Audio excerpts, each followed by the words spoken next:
গতকাল ঢাকা থেকে সিরাজগঞ্জে ফেরার পথে জার্নিটা ছিল খুবই কষ্টকর।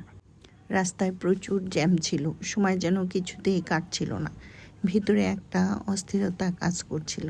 তো যাই হোক, যখন আমরা যমুনা ব্রিজের উপর উঠলাম তখন একটা স্বস্তির নিঃশ্বাস ফেললাম এবং খুবই ভালো লাগছিল।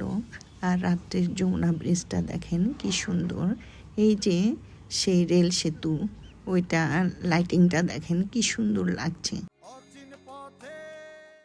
এই সৌন্দর্য দেখে আর বাড়ি ফেরার আনন্দে আমি সব ক্লান্তি ভুলে গেলাম।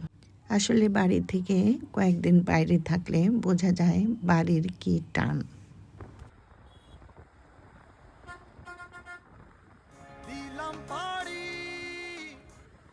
যারা ভিডিওটা দেখছেন তাদের কাছে প্রশ্ন করি, আপনাদের কি এরকম মনে হয়? আমার কাছে মনে হয় সিরাজগঞ্জবাসী আমরা যারা আছি সবার কাছেই এইরকম একটা অনুভূতি হয় এই যমুনা ব্রিজের উপর উঠলে।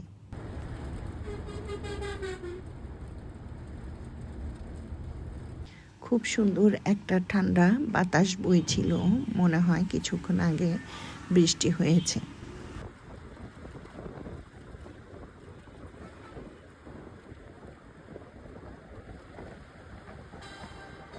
ঠান্ডা বাতাস আর বাড়ি ফেরার আনন্দে শরীর মন দুইটাই ভালো হয়ে গেল।